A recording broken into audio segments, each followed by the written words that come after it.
Harga kedelai impor mengalami kenaikan secara signifikan. Perajin tahu tempe di sejumlah tempat pun khawatir. Mereka harus putar otak untuk tetap bertahan di tengah lonjakan biaya produksi. Di Bandung, Jawa Barat, perajin tahu tempe per 25 April 2025 harus membeli kedelai impor yang dibanderol pada harga Rp9.800 per kilogram. Angka ini naik dari harga sebelumnya yang masih di kisaran Rp8.900 per kilogram. Meski kenaikan masih di bawah harga eceran tertinggi pemerintah, yakni Rp12.000 per kilogram, kenaikan secara konstan terus terjadi.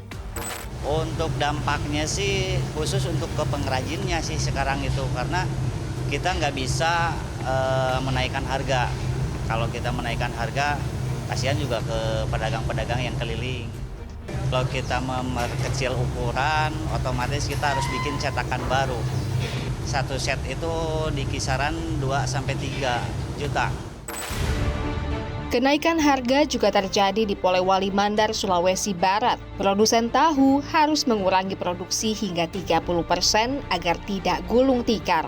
Sebelumnya, jumlah produksi tahu bisa mencapai 700 kg per hari. Sekarang produksi berkurang menjadi 450 kg per hari. Mereka mengeluhkan omset yang terus turun. Kalau kedelai sekarang lumayan tinggi naik. Dari harga 9.200 sekarang 10.700. Ini penyebabnya sendiri sampai melonjak begitu, Mas? Ya saya dengar dari distributor Makassar ya perang dagang itu. Disesuaikan lah bagaimana kita bisa dapat, bisa bayar karyawan, bisa untuk beli kayu bakar. Begitu pula dengan perajin tempe Tohari yang juga berdagang di Pasar Palmerah, Jakarta Pusat. Ia menyebut telah mengurangi kadar kedelai dalam tempe buatannya.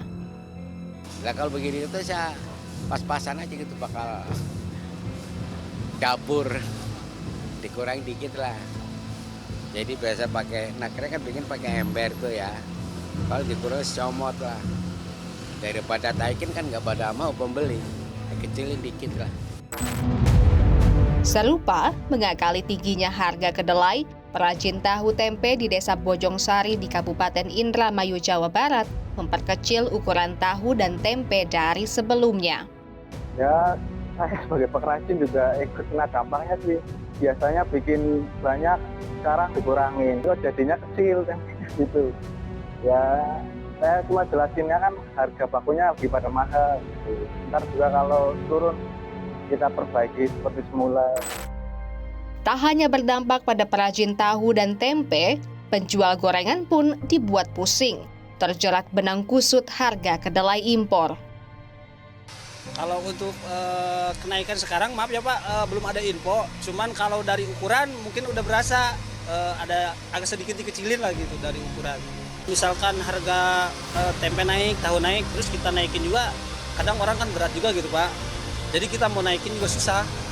Cuman kalau nggak ditaikin kita juga kan dapatnya juga mahal misalkan gitu. Dari saya sendiri ya mudah-mudahan secepatnya bisa stabil lagi gitu Pak. Naiknya harga kedelai impor dari Amerika Serikat disebut-sebut karena pengaruh sejumlah faktor, termasuk pelemahan nilai tukar rupiah terhadap dolar Amerika Serikat, kenaikan tarif impor, dan fluktuasi harga di pasar internasional. Ketidakberdayaan ini lantaran ketergantungan Indonesia terhadap kedelai Amerika Serikat masih sangat tinggi. Data Badan Pusat Statistik menunjukkan Indonesia mengimpor hampir 1,95 juta kilogram kedelai dari Amerika Serikat pada 2023 dengan nilai sekitar 1,26 miliar dolar Amerika Serikat. Menko Perekonomian Erlangga Hartarto menegaskan produk-produk seperti gandum, kacang kedelai, dan susu kedelai merupakan komoditas yang memang rutin diimpor untuk memenuhi kebutuhan dalam negeri. Maka dari itu, meski masih dalam tahap pembahasan, kedelai menjadi salah satu dari komoditi yang ditawarkan Indonesia sebagai sektor negosiasi bersama gandum dan sektor energi seperti LPG dan LNG. Indonesia menargetkan peningkatan nilai impor dari Amerika Serikat sebesar 18 miliar hingga 19 miliar dolar Amerika Serikat sebagai bagian dari strategi negosiasi dagang timbal balik dengan pemerintah Amerika Serikat. Dari pembahasan tadi ada beberapa hal yang diusulkan oleh Indonesia seperti yang sudah disampaikan di dalam surat resmi bahwa Indonesia akan meningkatkan pembelian energi dari Amerika Serikat antara lain LPG, kemudian juga crude oil dan gasolin. Juga Indonesia berencana untuk terus memberi produk agriculture antara lain gandum, soybean meal, dan juga Indonesia akan meningkatkan pembelian barang-barang modal dari Amerika. Siapa menyangka, kedelai yang merupakan primadona bahan baku berbagai kudapan sejuta umat di Indonesia, harganya ikut naik akibat perang dagang global dan melemahnya nilai tukar rupiah. Kebutuhan kedelai Indonesia yang masih bergantung pada impor menimbulkan pertanyaan, bagaimana produksi kedelai dalam negeri